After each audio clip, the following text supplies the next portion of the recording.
Olá a todos, sejam muito bem-vindos a esse vídeo. Hoje eu queria trazer informações sobre diferenças entre dois institutos bastante utilizados, mas que na prática ele tem divergências e tem peculiaridades. Na nossa justiça, para o nosso direito, quando eu tenho herdeiros necessários, ele sempre protege esses herdeiros necessários. E quem são eles? Quem são esses herdeiros necessários? É uma classificação que o código protege e ele diz: se você quer fazer alguma coisa, você tem que pensar primeiramente na sua disponibilidade dos seus bens. O que é que eu estou te afirmando? Que, na prática, eu não posso dispor livremente do meu patrimônio quando eu tenho esses herdeiros, que a lei chama de herdeiros necessários. Quem são eles? Descendentes, que são os filhos. Ascendentes acima são quem? Os pais, cônjuge ou companheiro. Então aqui, essa classe, elas têm proteção. Se você tiver alguns deles na sua família, a existência de algum deles, você, para a lei, já tem herdeiros necessários. Ou seja, você sofre limitações impostas pela própria lei de dispor livremente do seu patrimônio, dos seus bens, da divisão deles, caso você queira fazer alguma liberalidade, certo? Por que eu estou dizendo o mesmo nome que tem no nosso Código Civil? Liberalidade. Porque essa liberalidade que o Código traz para nós, essa restrição de liberalidade, é em dois momentos.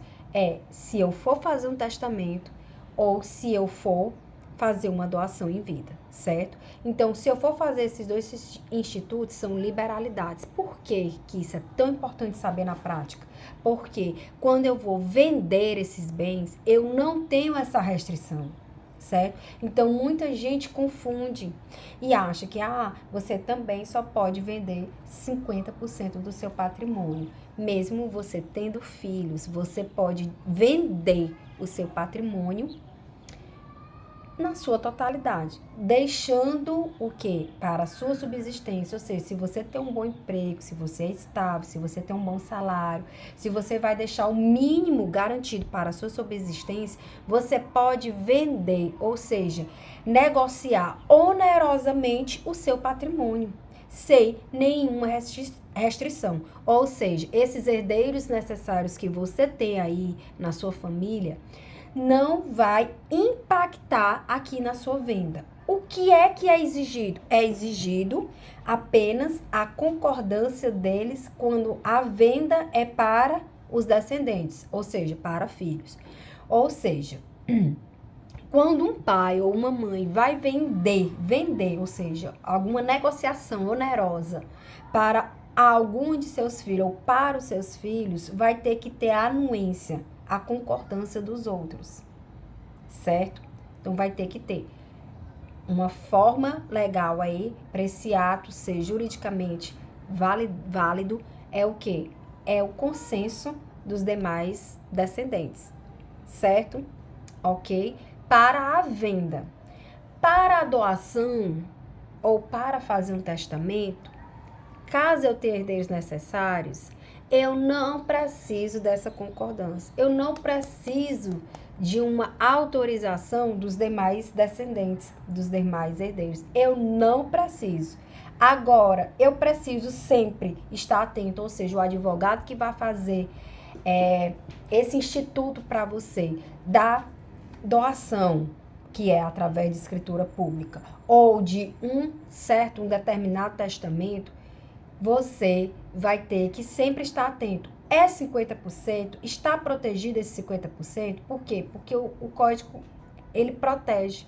Ele tem essa proteção para os herdeiros necessários. Mesmo que eu queira, mesmo que o patrimônio seja da pessoa que está fazendo a doação, que esteja fazendo o testamento, ela não pode dispor livremente. E aqui está tendo uma análise e uma certa reportagem muito grande aqui nas mídias do testamento do técnico Zagallo, né, que faleceu há pouco tempo, e ele deixou um testamento na qual ele tinha 4 herdeiros, 4 filhos, ou seja, ele tinha 4, né? Ele tinha 4 herdeiros necessários.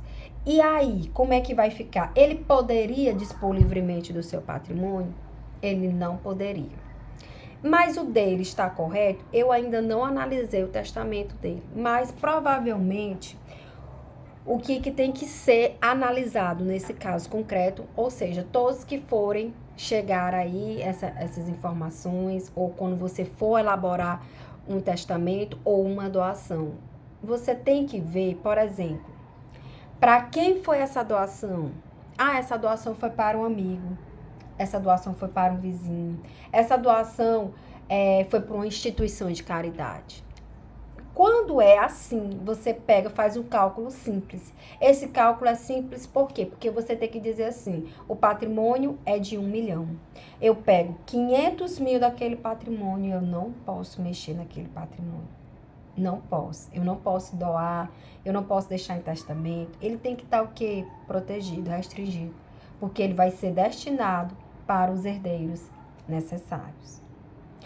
Mas se essa mesma doação não for para um amigo, não for para um vizinho, se ele for para um desses herdeiros necessários, que foi no caso real aqui, que eu acabei de mencionar, o do Zagalo, foi para um dos seus filhos, foi para o filho menor, foi para o caçula dele. O cálculo não é tão simples. Eu não tenho que resguardar só a metade daquele patrimônio. Eu tenho que fazer um outro cálculo. Qual é o cálculo? No meu exemplo, eu dei um valor de um bem, né? Totalidade de um bem aí de R$1 milhão. R$500 eu tenho que resguardar. E aí eu vou ter que ter um outro instituto inserido aí, que é o Instituto da Legítima Individual. A legítima é o quê?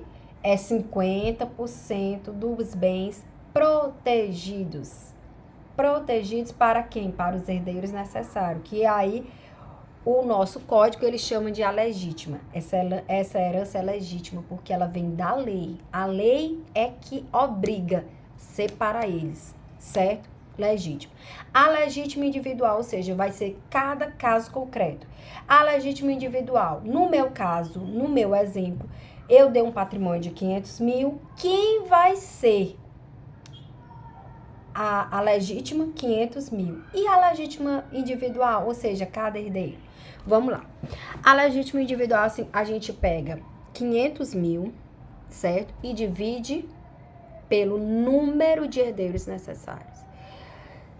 Se eu tenho, para facilitar o cálculo, eu vou dizer que ele tem 5 herdeiros necessários. Quem é que vai ter como é que vai ser o cálculo da legítima individual? Vai ser a metade dele, 500 mil, dividido pelo número, pela quantidade de herdeiros necessários. No meu exemplo, 5 herdeiros necessários. Eu vou pegar a metade do patrimônio, que tem que estar resguardado, 500 mil no meu exemplo, dividido por 5 herdeiros. Para o cálculo ficar aí correto, né, mais simples, vai ser o quê? 100 mil para cada herdeiro. E agora, fechou o cálculo. Nenhum herdeiro necessário pode herdar menos de 100 mil. Ou seja, eu poderia doar 600 mil reais para um único herdeiro. Por quê? Por quê? Porque os outros iam estar com 100 mil. Então, a legítima deles estariam o quê? Respeitados. A legítima individual daqueles herdeiros necessários estaria respeitado. Se está respeitado, você está de ok. Você está de acordo com a lei. Você não está infringindo nada. Você está aí cumprindo os requisitos exigidos pela lei. Certo? Então, no Zagalo, me parece, eu não analisei direito, mas me parece que sim. O advogado que fez, pegou a totalidade do patrimônio dele, dividiu pela metade, dividiu o número de herdeiros necessário, que no caso, né, ele não tinha mais cônjuge nem companheira, né? Era o quê? Os 4 filhos. Então, os 4 filhos são o quê? São os herdeiros legítimos. Então, a legítima individual, nesse caso aqui do Zagalo, seria dividido o quê? Para 4. Você pega a metade daquele patrimônio, divide para 4 e você tem o quê? A legítima individual. Então, aí, cada um desses herdeiros necessários, eles herdam a legítima individual. Não sendo menor do que a legítima individual, a doação está legítima. Ela está válida, certo? Então, isso aí serve para qualquer cálculo que você for fazer. Quando você for fazer uma doação, quando você for fazer um testamento e ter a presença de herdeiros necessários, que é a maioria, né? A minoria que não tem herdeiros necessários, ou seja, a pessoa não deixou filhos vivos, a pessoa não deixou pais vivos, a pessoa não deixou cônjuge nem companheiro. Existe sim, mas a grande maioria é que existam sim herdeiros necessários daquela pessoa e a legítima individual, ela vai ter que ser o quê? Calculada por você, para você estar de acordo com os requisitos exigidos pelo nosso código, certo? Porque senão cai aí a possibilidade, né, de algum herdeiro requerer a anulação, ou seja, esse ato ele não é nulo, ele é anulável, ou seja, alguém que se sentiu prejudicado vai lá e entra com a ação e diz, olha, aí está restringindo, né, essa doação é inoficiosa, ela está o quê? Além do permitido pela lei. Então aí a gente tem que estar atento e fazer sempre o apanhado da totalidade dos bens daquela pessoa e a legítima individual. Você vai pegar a quantidade de herdeiros necessário e vai dividir com aquela metade do patrimônio, que era o que ele poderia dispor, certo? Para você chegar a esse cálculo. Então, é isso. Aqui eu queria trazer uma explicação prática para você entender e fazer aqui os cálculos para fazer a sua doação ser válida ou o seu testamento. Só relembrando, no caso aqui de venda, não há restrição quando se tem herdeiros necessários, não há restrição. O que há é o quê? A concordância, a anuência dos demais descendentes para o seu ato. No caso de quê? De uma negociação onerosa, ou seja, de uma venda. Mas aqui eu estou trazendo doação e testamento, porque aí não tem onerosidade, é o que? É ato de liberalidade, é ato gratuito, certo? Ok? Então, com esse vídeo, eu queria contribuir aí para você colocar de uma vez por todas como fazer um cálculo para a legítima individual quando se tem herdeiros necessários. Meu muito obrigada, até o próximo vídeo.